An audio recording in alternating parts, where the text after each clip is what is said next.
All right. Well, good morning or good afternoon again, everybody. This is Ryan Weiser with Lawrence Berkeley National Lab, and certainly a pleasure to be able to speak with those of you who have signed into the webinar today, even amidst the rather tumultuous times in which we are all living. We hope that all of you are remaining healthy and safe and sane. I'm going to be moderating the webinar today on PV permitting timelines for rooftop solar, and we'll shortly be turning over the reins to my colleague Eric O'Shaughnessy. Eric really has been the analytical powerhouse behind our work on PV permitting, and he'll be leading us through really all of the core content of the work that he led during the course of the webinar today. Before I turn it over to Eric, though, I do want to make just a few logistical notes. First, all of you who are attending the webinar today are doing just that, just listening in. You're currently in mute, and you will remain on mute during the course of the webinar. Second, and very much related, though, we certainly do want to get your feedback, both feedback in the form of comments and as well any questions that you might have. And so I certainly encourage any of you on the webinar to use the Q&A button at the bottom of your screen.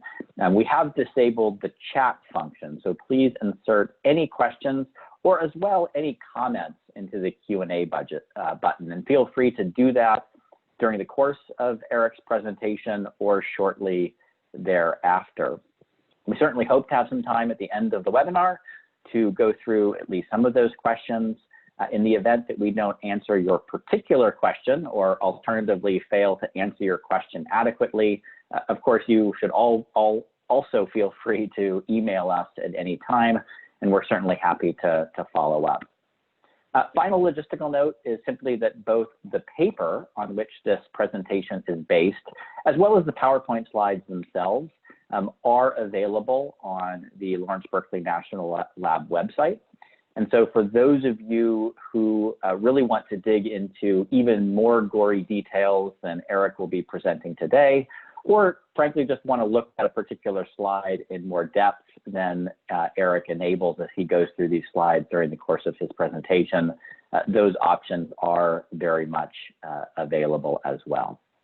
And so with that, thanks again for joining the webinar. I'm going to turn it over to Eric, who again will go through his analysis of PV permitting timelines in the US.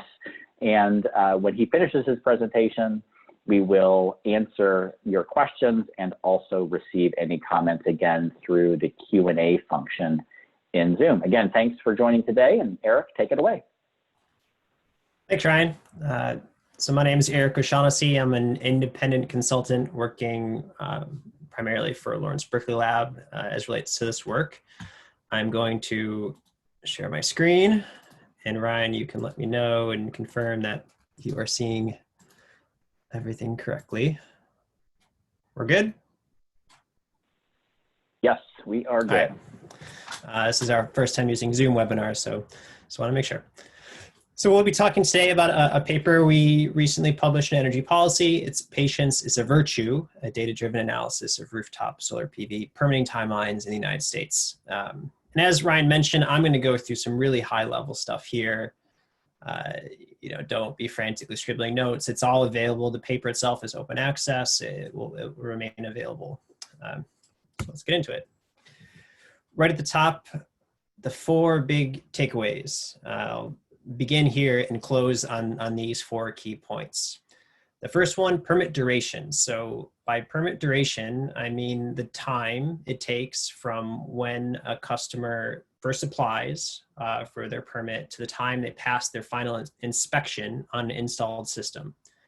Those durations vary significantly on the order of months. So that's a big deal. Lots of variation in the timelines. The second key point, durations are generally declining, generally perhaps a keyword, but typically it's taking less time for customers to navigate solar permitting processes. Third key point, permitting authorities play a key role. Inspectors, the authorities that review applications play a key role, which is something pretty intuitive that I'm sure many people tuning in would assume, but the other point is that installers also play a key role. And we'll get into how we derive that from the data that we have and something that we'd really like to get to in future research. So with that, let's get in. So just to introduce permitting in general, many folks probably are aware that rooftop solar systems, we're talking residential, pretty small scale, less than 10 kilowatts, generally require a permit. And for good reason. Obviously, there can be rooftop structural issues, electrical issues. Permitting ensures the safe installation and operation of these systems. At the same time, local permitting processes can pose a barrier to PV adoption. And there's a couple of reasons for that. The first is, in the context of the United States, a lot of these permitting procedures are implemented at the local level.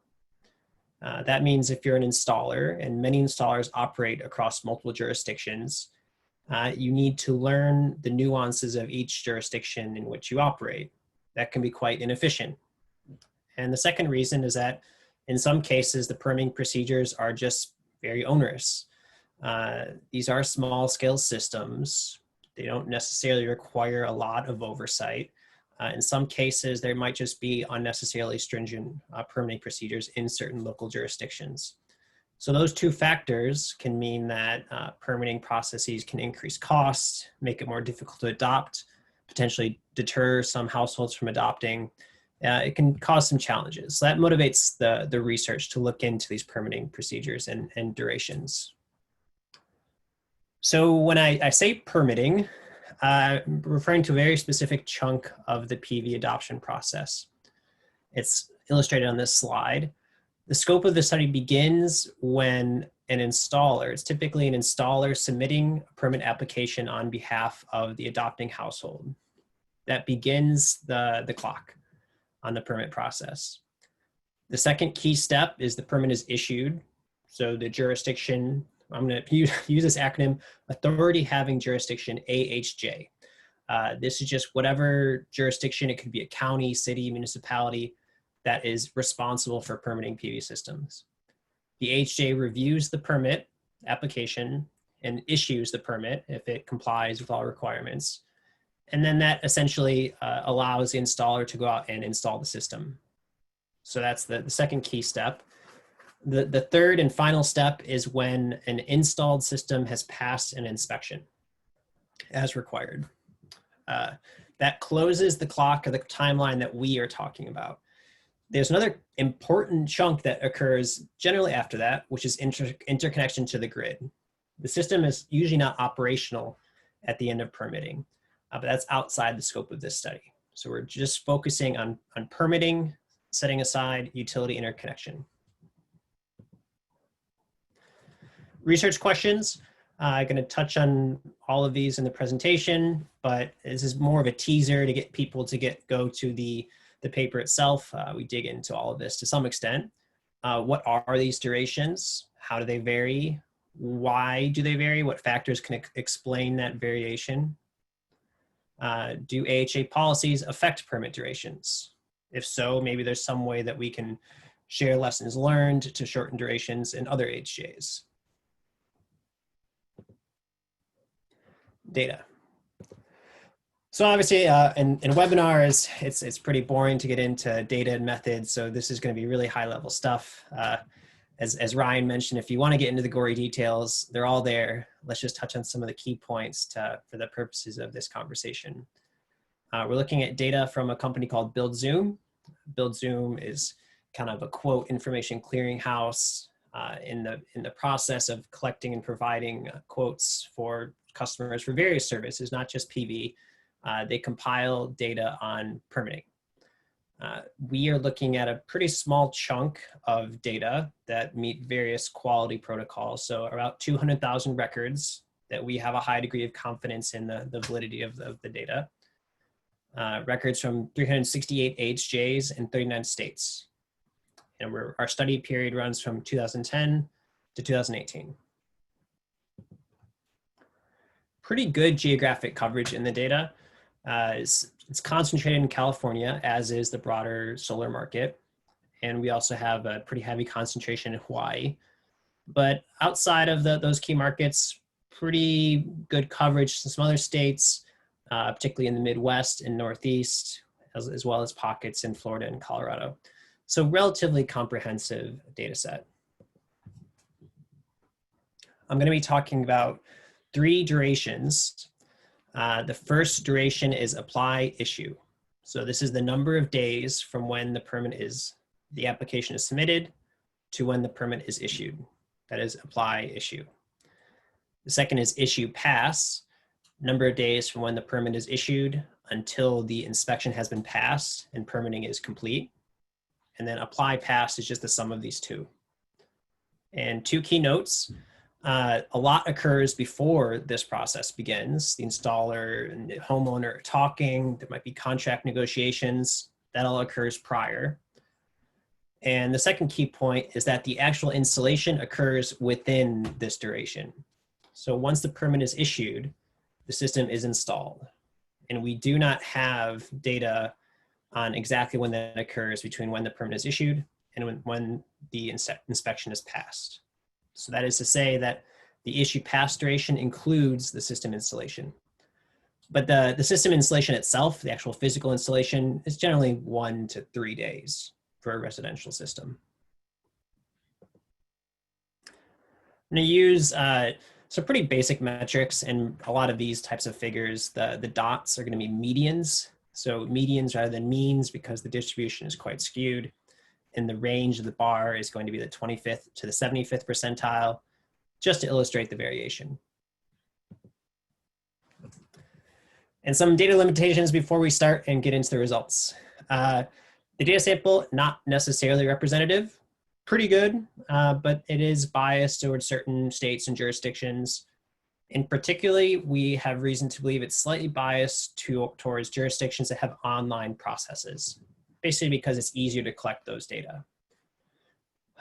The key implication of that potential bias is in the apply issue phase. When comparing the data to other data on durations, it appears that the apply issue, number of days essentially it takes to review the permit application, is quite short in the data that we are analyzing. The primary reason we believe that is because it's biased towards AHJs that have online permit application systems, which presumably tend to be shorter than analog systems. So there's some bias there. Also recently have received feedback that another possibility is that certain AHJs have pre-check mechanisms so that the clock actually starts on perhaps a second application or after pre-check has been passed, which could also explain why the durations seem a bit short. So that's all to say that the apply issue, there may be some issues in those estimates. However, that's a relatively small chunk of the overall duration, and the issue pass durations do actually seem pretty consistent with other estimates. So we'll place some caveats in the apply issue durations, but we feel pretty good about the overall duration estimates. Start with some descriptive results.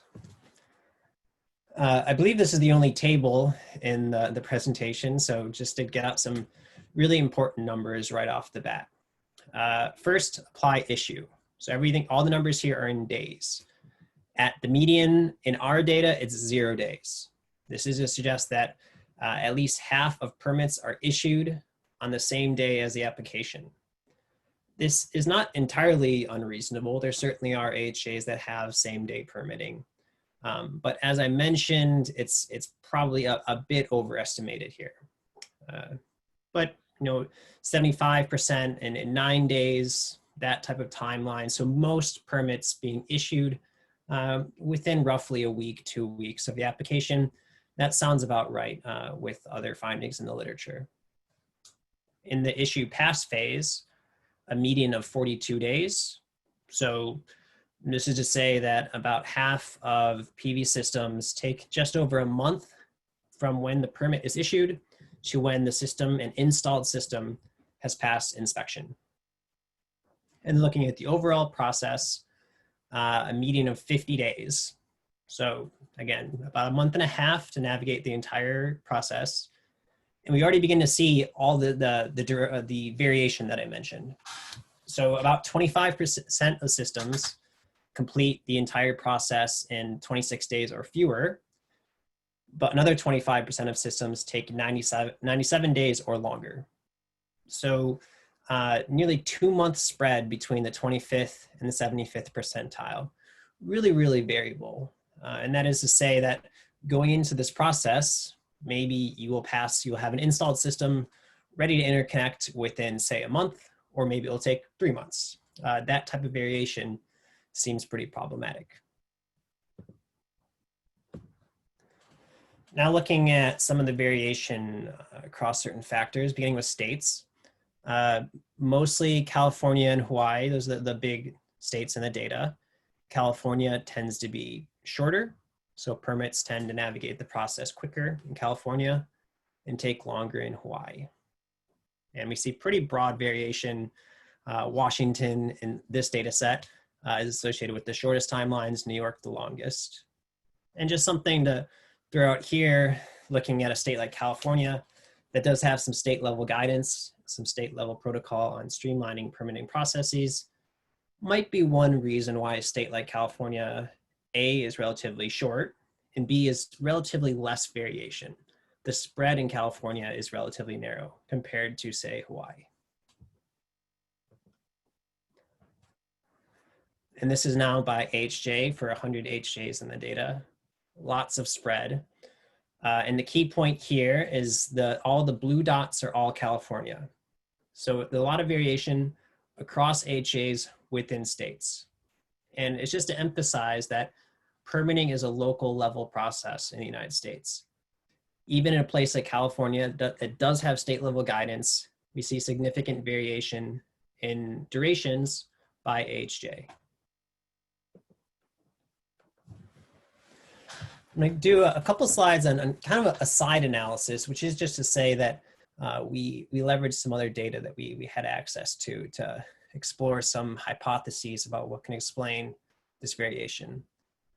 The first was to look at SolSmart designated HJs. SolSmart is a DOE program that recognizes and supports HJs with best practices in PV permitting and other PV policies. HJs can be designated at bronze, silver, or gold. Presumably, you want to expect the gold designated SolSmart HJs to perform better in some sense, perhaps by having shorter durations. And the data bear this out, particularly in the issue pass phase. We see descriptively that permits take about a week shorter in gold designated HJs compared to undesignated HJs.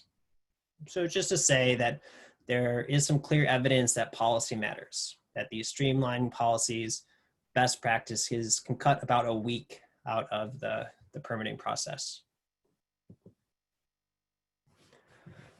Another is looking at specific AHJ permitting policies. This is based on some survey data being compiled by NREL, the National Renewable Energy Lab. Some pretty clear stories here. The first on the left, the number of departments, number of approvals essentially.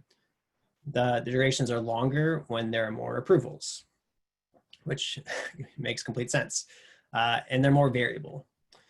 So simple story being less approvals, less time. The middle one, online applications. So the durations here are applied past the entire timeline. Many people would think, well, online processes should be quicker. But as I mentioned, the apply issue is very, very short relative to the overall process. So in terms of the entire apply to the end to the pass inspection, very little effect from online applications.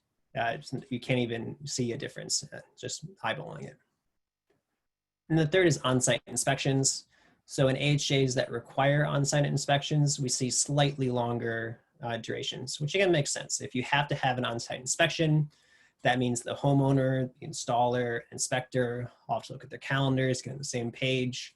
It can drive a few more days into the process. Looking at permit durations by installer. So this one's particularly interesting. We'll spend a bit of time in this slide.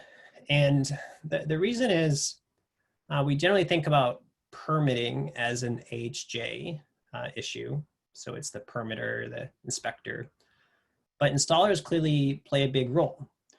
And so to explain this figure, each shape and color represent a different installer. There's 5 of the largest installers in California. Each column is a different AHJ, all within California. So if we assume that all installers were the same, that all installers took roughly the same time to navigate the permitting process, we'd expect to see no trend horizontally or vertically. But we don't see that. We see 2 types of variation. First, some installers are always associated with shorter or longer durations. So took the names out, but these are based on real data. The upward red triangles represent certain installers that seem to take longer from issue to pass than the installers represented by the downward blue triangles. And that's pretty consistent across AHJs.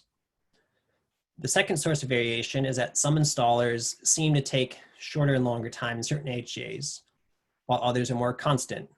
So again, the upward red triangles, they seem to navigate the process more or less efficiently in different AHJs, versus say the downward blue triangles, they operate pretty constantly across the AHJs. So we can only really speculate about why this is, and I'd be interested in hearing feedback from people listening in. One thing we offer in the paper is this might represent or reflect differences in installer strategies. So one strategy might be, if I'm an installer, I wait to submit my permit application until I'm sure I can readily have a crew available to install the system. Because as an installer, you're not entirely sure when you might get issued the permit. So if I think I can have a crew ready in 2 weeks, maybe I submit it today.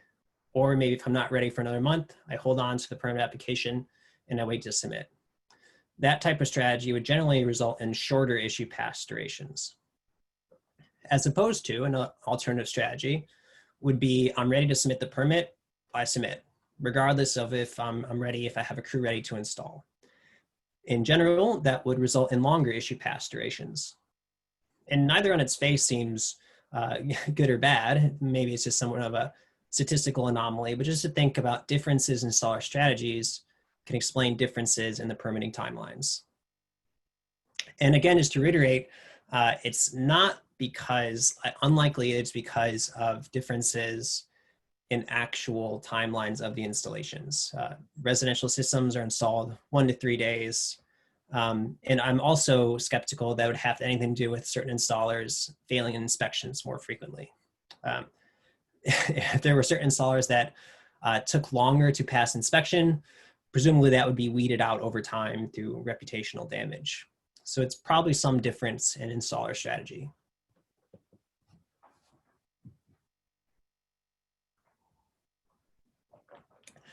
Looking at permit durations over time. So I mentioned generally declining. You can see that here on the left, looking at the national trend.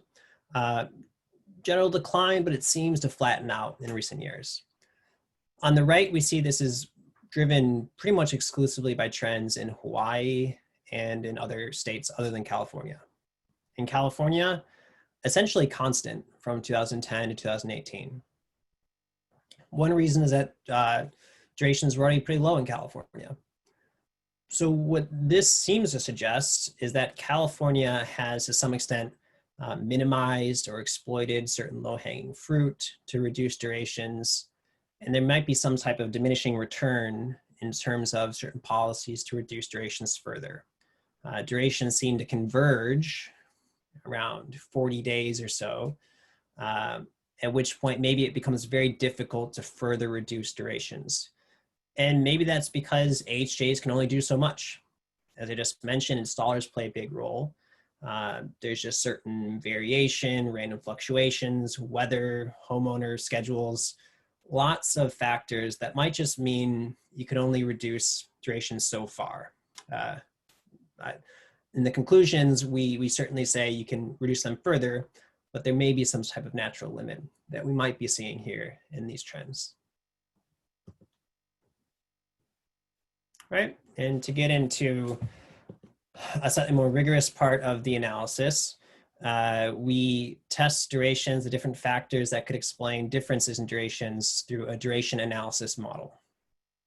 Essentially, it's just a model that allows us to test what can explain differences in durations. Again, all the gory details are in the full article, as are the numerical results. But here I'll do a very simple version of what would usually be a table with lots of numbers and stars and parentheses, etc. So that the full triangles are statistically significant results.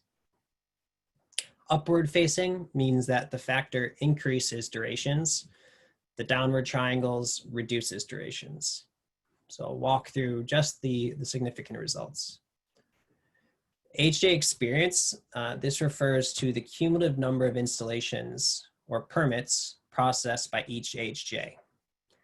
The theory would be that HJs learn over time to get better at permitting, or learn over time to do this more quickly. So we sort of expected to see downward impacts. Interestingly, we don't see it in the apply issue phase. We actually see that durations seem to get longer. One potential explanation is that AHJs get a bit overwhelmed with volume, the number of permits. We do control for that, as you see AHJ volume below, but the effects there are insignificant, so maybe the control isn't quite working. A second hypothesis is that in the early years, AHJs are so overwhelmed with this new permitting procedure that they process the permits maybe too quickly, and that over time they learn to slow down a bit, maybe do things differently, give more scrutiny to certain permits so that the durations actually increase. However, in the issue pass phase, the learning hypothesis does hold up. More experienced AHJs are associated with shorter issue pass durations, as well as apply pass durations. So some evidence that AHJs learn to navigate these processes more efficiently, more quickly with experience. Moving down 2 rows, installer experience, same concept.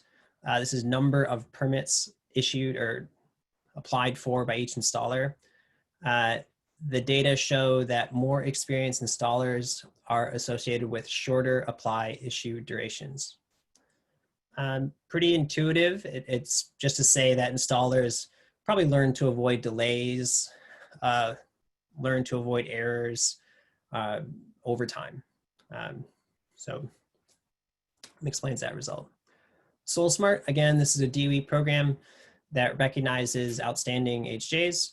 The data suggests that SolSmart designated HJs are associated with shorter apply issue durations. So again, evidence that policy matters. The next 2 rows, electrical and roofing permits. So every record in the data had a solar permit, but some records had additional permits, especially electrical and roofing. And we thought this would be interesting because it could matter in 2 ways. If an AHJ arbitrarily required electrical permits, that would add to the duration. It would simply mean extra paperwork, extra time. It could also mean that the system was more complicated. Maybe records with electrical permits needed to change a main breaker panel, or roofing permits mean that the roof had to be replaced. So it could give evidence of more complicated jobs. So presumably, these permits would be associated with longer durations, but we don't see that. For the most part, there's no effect at all. It's insignificant. The only significant impact was roofing permits in the issue pass phase. So just one speculation being that systems that have these permits, inspectors are maybe less skeptical. They've already gone through the rigor of getting an electrical and roofing permit issued. So perhaps an inspector says, well, this is, I have reason to believe that this is good. A second is that if there is a roofing permit, it's installed on a new roof, which may make it easier to pass inspection. And the final significant result is housing age.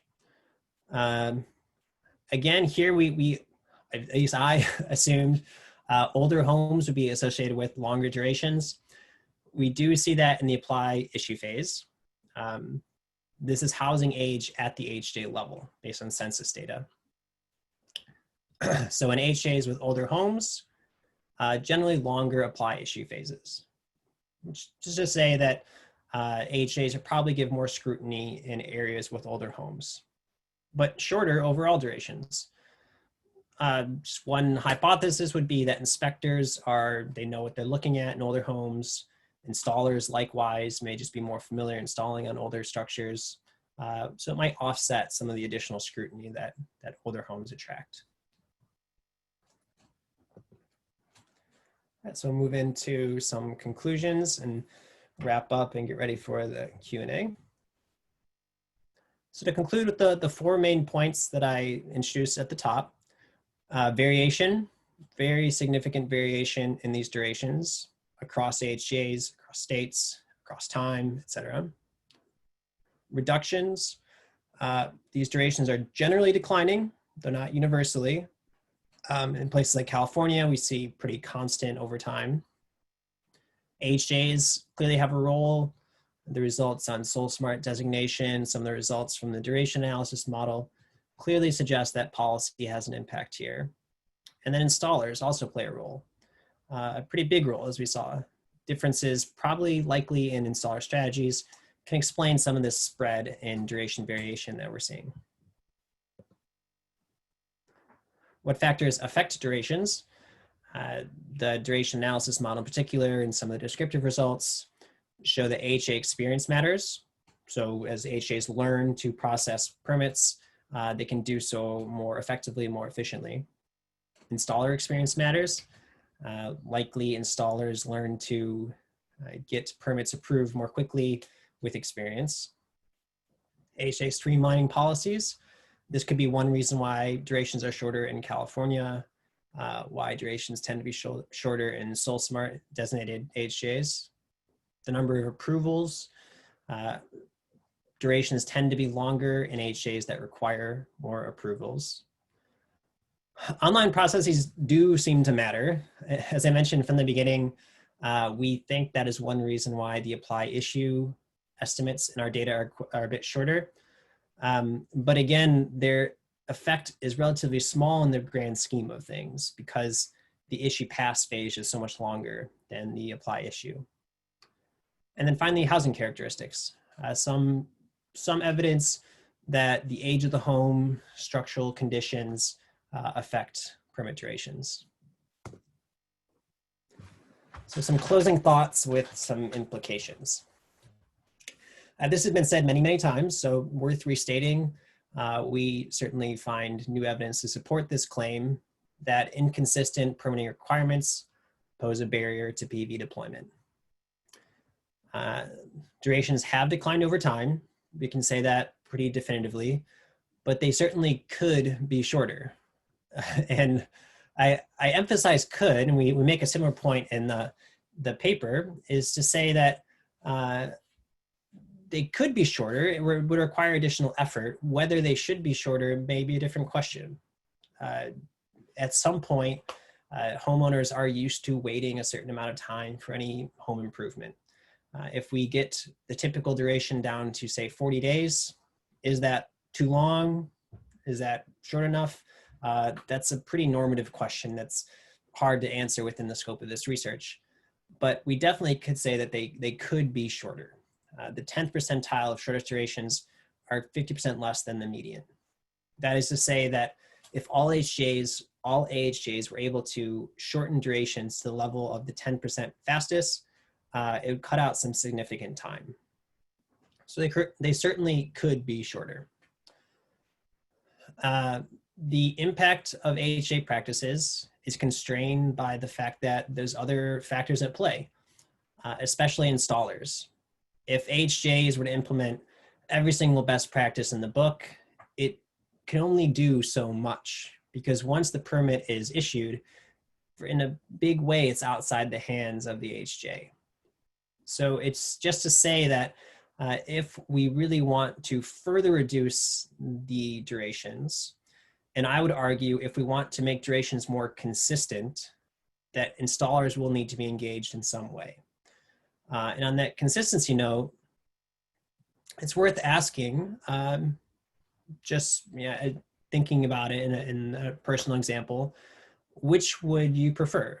Would you prefer an estimate to say, this might take a month, but it could take 3 months, or perhaps this could take a month and a half, but it'll take between 1 and 2. The certainty, the reduction in variation could be as important to some homeowners as the reduction in the overall timeline. And just to set up for future research, I think it will be important to look at the levers that could optimize the role of both AHJs and installers in the permitting process. So here are some of our contact info for Ryan and co-author Galen, who's here with us in case some answers go his way. My contact there as well. And now I think we'll open up for questions. Great, thanks, Eric. That was fabulous. We have a considerable amount of time for questions and answers. I don't imagine we will use all of it, but for folks who remain on the line, if you do have any questions or comments, now is the time to enter them into the Q&A box.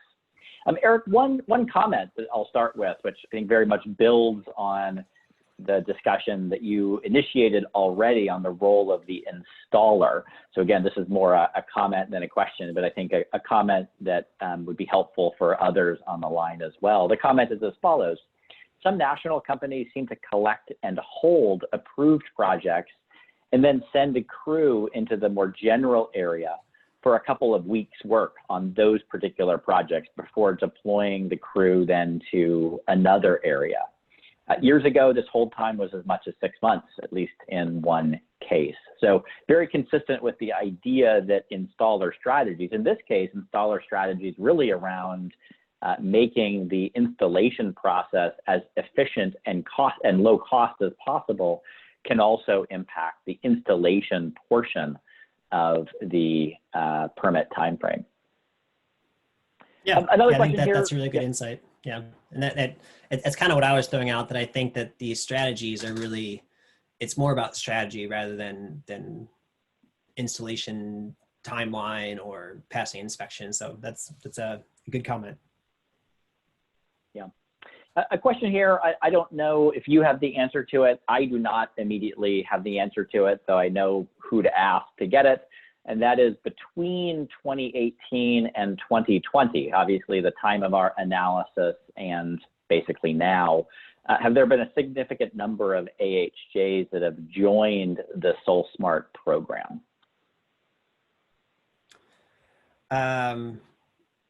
My hunch, and I maybe you'd give a similar answer, would be yes. The SolSmart program is relatively new. So it's growing. Our study period began in 2010. SolSmart began 2017 or somewhere thereabout. So yes, likely, but I don't know. Yeah. Eric, on the previous slide, you noted that in terms of further research, but also perhaps further policy exploration, that one of the key aspects is really thinking about how to optimize the joint role of AHJs and installers. So just kind of curious to know whether you have any initial thoughts about what that might look like. I mean, obviously, as a general point, it's quite important and follows from the analysis that you conducted. But again, just curious to know whether you have any more specific thoughts about, what that might look like or what some of the options might be. Yeah, and thinking about that, I've thought there might be a way for AHJs to discourage the types of practices that the comment has just alluded to discourage installers from applying for and receiving permits for systems that they are not prepared to install. And I'm not exactly sure how that might look, but one could imagine perhaps waiving certain aspects of permitting fees if the system is ready for an inspection within some given time frame after the permit has been issued. I think this would be beneficial, obviously, to the homeowners. It would give a lot more certainty that they wouldn't be waiting for 6 months for a crew to be in their area. And it would probably be beneficial to the HJ to say we have a certain backlog of permits that are out there issued, and we know that they will be back to us for an inspection within 2 weeks, a month, whatever it may be. So maybe there's some incentive that AHJs could use to induce installers to be able to install systems that they have already applied for the permit for. Great, and I will note that Michelle Boyd with the DOE Solar Office, who has called into this webinar, has in fact at least partially answered the earlier question, indicating that there are now 360 AHJs that have been designated by SolSmart. So that doesn't precisely answer the number of additional communities that have joined SolSmart just over the last couple of years, but at least it gives us a sense for the overall scope of those who have joined. Another question relates to the number of departments requiring approval for, or either, well, I guess both the number of departments requiring approval, but also the on-site inspection analysis. And really interested as to whether the descriptive analysis that you showed, Eric, whether there's any kind of statistical tests that we applied to determine whether those differences that we seemed to observe on a figure are actually statistically significant. We did not do t-testing. I don't believe we did that in the paper. I'm not sure. My hunch would be no, because of sample size. And if you look, the differences here are pretty small. So in the paper, we do take some caution not to oversell the results. But presumably we could do just a two-sided t-test or something like that and see if these were significant. But that, in part, that was my point with the online applications. It definitely is not. On-site inspections looks like plausibly. But in all cases, you see those are well within the range of at least each other's interquartile ranges. Great. A couple more questions here, Eric, which I fear we may not have a great answer to, but I will ask them, if only to demonstrate that we don't have great answers to them. One of them was utility project pre-approval, that is before the permit request, found to slow or speed the process. Utility pre-approval before. So is that? I think the basic gist here. Yeah, sorry. I think the basic gist here is: do we see cases where the interconnection process, in effect, had to start before the building permit application process, and therefore the initiation of the building permit process to some degree was contingent on at least an initiation and some initial steps with respect to interconnection? I think that's my interpretation of the question, at least. Yeah, I don't know. We do not look at that in the study. I do know that in certain states, you are allowed to sort of delay the interconnection process. I believe California is one of those that you can move ahead with the permitting and deal with interconnection later. So to some extent, they truly are separate. But I don't know. Another question, which again, we won't be able to answer directly in our analysis, kind of recognizes that online permitting processes don't have a single cookie cutter associated with them, right? There's different ways in which digitalization or online permitting might be applied. It could mean accepting an emailed PDF permit application, or alternatively could be more focused on a truly kind of web-based data entry platform. And so folks are interested in a little bit in understanding whether we have the data to be able to judge the relative effectiveness of those different kinds of online permitting practices? We do not. Well, I am involved in some follow-up work related to permitting, and I could say even there, we get much more into the weeds, but at this point, it is either online, yes or no. So I think it's a great comment that we need to some extent get more nuance into what it means to be online, because absolutely, online system where you kind of log in, do everything there is much different than just email exchanges, waiting for someone, a human being on the other end to respond. So no, we don't. I don't think we are close to knowing that. And I think it's a good suggestion.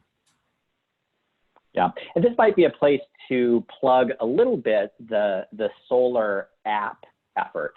This is an effort that is a collective effort between a number of national and regional solar installers and the National Renewable Energy Lab. There are multiple aspects of that particular program, and I will not claim to be personally an expert in really any of them, but one of the things that is being enabled through that collaborative effort is the collection of additional data that does create at least a database that provides additional detail on how these specific permitting practices are occurring by jurisdiction. And so it is conceivable through that NREL solar installer solar app effort that some of these questions, some of these more detailed questions about specifically how the permitting practices work in individual jurisdictions and how that impacts durations, the data being in part collected and facilitated through that collaborative effort may enable answers to some of those questions that our data sources are not able to address directly. Eric, another question related to the size of the AHJs. In effect, are those AHJs that are larger, that may have larger offices, more staff? So it's not just about experience of the staff. It might be whether the building permit office consists of a single individual or 50 individuals who all have different roles and responsibilities. So anything that we did to look at just the sheer size of an AHJ? Let me pull up the table. So kind of what we did to address that, at least in this model, was looking at this AHJ volume as well. And our hunch was that as AHJs face more volume, they get backlogged, durations go up. I think what the question is alluding to is there might also be some economies of scale. If you are an AHJ with a lot of capacity to process permits, you could do some more expeditiously. I guess we, and certainly I, was skeptical that was the case. Based on everything I have heard, PV permitting came into offices that did not have a lot of idle capacity. That in general, AHJs are stretched for resources, and PV was just one more task that was brought upon them. It does not seem like there's a lot of kind of returns to scale in terms of HJ size. And certainly you can see that when we looked at variations across AHJs, there was no obvious pattern, and you can see it here, so that the size of the dots are the size of the HJs. Around the middle, you see lots of big-ish dots. The two big ones from Hawaii are kind of scattered about. There's no clear pattern in terms of AHJ size and the durations. So again, I think it's a good question. I don't think that we found that was the case. Great, thanks, Eric. We do have a few more questions here. We'll get to them in a moment, but as we approach the end of the hour, I'm sure some attendees will begin to drop off. I do want to re-indicate that the underlying paper on which this analysis is based is available, freely available at the LBL website. And maybe Eric can go to his final slide, which I think contains a web link where one can identify and find the paper. You can also, at the LBL website, you can see that emp.lbl.gov/publications. That will get you to the requisite location. The PowerPoint slides that Eric just went through are also available therein. And within a couple of days, if you really just love hearing Eric's voice and video, you could rewatch the YouTube over and over again, or maybe not, but there will be a recording of the webinar that is up on that same site here within a few days. So back to the questions, Eric, this one coming from, or at least related to Vermont. So the questioner claims and then asks, Vermont issues its permits at the state level and they are deemed issued within 11 days. Do you explore how Vermont's centralized process stacks up in terms of duration against local AHJ permitting processes? Any other thoughts on the Vermont process? I do not. I can punt that to you or Galen if you know anything more about Vermont, but it was not I'm looking if we have. So just looking at this, the Vermont had fewer than 1,000 records. It doesn't show up here. So we had fewer than 1,000 records for Vermont. So you begin to approach sample size issues is pretty small. So I don't know. I can't answer that. Yeah, I think it's fair to say that our Vermont data set wasn't really large enough to be able to illustrate or identify big differences in that particular instance. Yeah, but now that we know, or at least I know, we can look into that. Right, yeah. Yeah, and that might also be something that the solar app data sets may enable. You know, we were specifically restricted and focused on the build Zoom data set here, as Eric mentioned. There are some advantages and limitations to that data set. There are most certainly other data sets that are also available that might yield different or more nuanced answers in some of these cases. Eric, a question about cancellations. I know there's not that much that we can say about cancellations with our data, but the question came in, the households dropped the permit application process because of the duration. Do we see any significant evidence, at least with this data set, associated with kind of rooftop or household cancellations associated with the permit process? We don't. We do not see that with the data set that we're looking at here. I can say that's part of some follow-on work, but we're not in a position to answer the question. Yeah. Another question related to the experience in California. Eric, you noted that California permitting processes have historically been, and for a number of years, relatively quick, at least in comparison to a number of other states. And the question came in as to whether we can really say with any certainty that the types of state level guidance, minimum permitting standards that exist in California are directly responsible for that. I mean, of course, we can infer that that may well have played a significant role, but any evidence in our analysis to more definitively indicate or claim that California's permitting policies at the state level have played an important role in this particular result?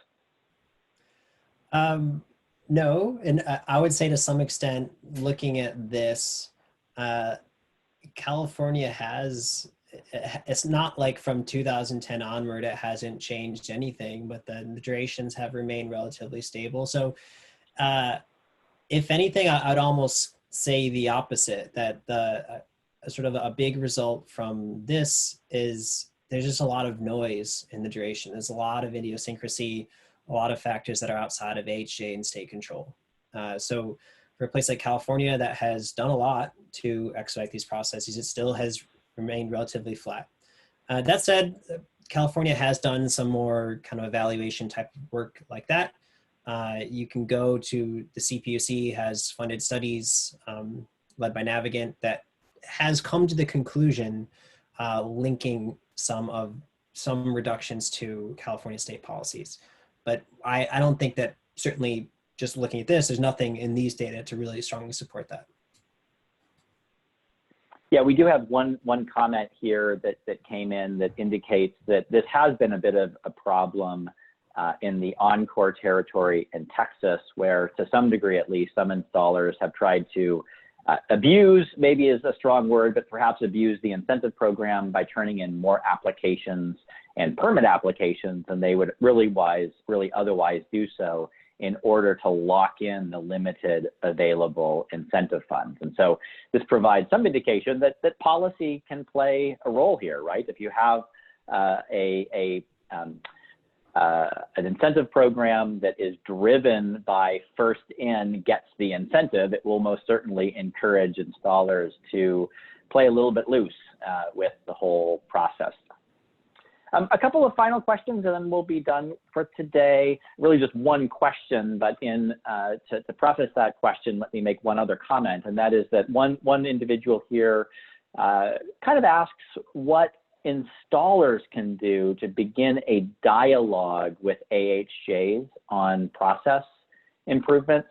And I'm not going to ask that question directly of you, Eric, but I think this is another opportunity to make a plug for the solar app effort that NREL and a number of installers are engaged in that seeks to do just this, at least in some capacity, to develop tools and to engage in discussions with AHJs on various approaches that might be used to speed the process. That does lead us to the final question, though, today, before we will end the webinar. And that's related to kind of what can AHJs really do in the issue to pass phase. We've talked a little bit about that kind of initial application to issue phase, but what can AHJs really do during that issue to pass phase that are in their control, not in the installer's control? Yeah, okay, so I mentioned the sort of incentives to get installers to avoid the type of practices that we've sort of discussed. Another one that's more directly in the control is inspections. Some AHJs are moving towards virtual inspections where possible. So maybe using, you can email photographs rather than having an on-site inspection. So finding ways to at least reduce on-site inspections is a big one. Most of it has to do with inspection scheduling. If you can find ways to reduce inspection delays, reduce the number of inspections, if you need to have, say, an electrical expert and structural engineer, finding ways to make sure both those people can be on site in the same day. So a lot of this has to do, and I guess that we can close on this point, that most of the bulk of the time is spent just waiting. You know, it's not like most of this is actually installing or most of it's on inspecting. A lot of this has to do with finding ways to fit these things into your schedule. So AHJs can do a lot to make sure that there's reductions in delays by reducing the number of steps or consolidating what used to be multiple steps into one, just to avoid delays in between those multiple steps. And I know that I do say there's more Q&A, so feel free to email me directly with, or Ryan or Galen or I with any lingering questions. Great, yeah, thanks Eric. And let me make, again, one final plug for a couple of other DOE-funded efforts related to permitting. As Eric and Galen both well know, our analysis in the permitting space here was a bit opportunistic in nature. We had to build Zoom data, and we had an interest in exploring this particular topic, but that was kind of an opportunistic analysis-focused effort. I've mentioned earlier the solar app effort, which is an effort between the National Renewable Energy Lab and a number of installers to try to address permitting timelines. Eric also mentioned earlier the SolSmart designation program that DOE has also helped support over time, that designates communities in part based on having streamlined solar permitting practices. So there are certainly plenty of other activities, those supported by the Department of Energy and those not supported by the Department of Energy, that are also very relevant to this space. So at this point, we are both out of time and also, I think, out of questions. Though, as I mentioned at the beginning of the webinar, if we did not answer your question, or if we just did a really bad job of trying to answer your question, feel free to reach out to Eric, especially, or to Galen or me at the email addresses that are up on the screen. And with that, I'd like to, again, thank all of you for joining. Thanks, Eric, for giving a nice presentation and conducting some great analysis, obviously, that fed into that presentation, and hope all of you have a good remaining portion of your day. Thanks for joining.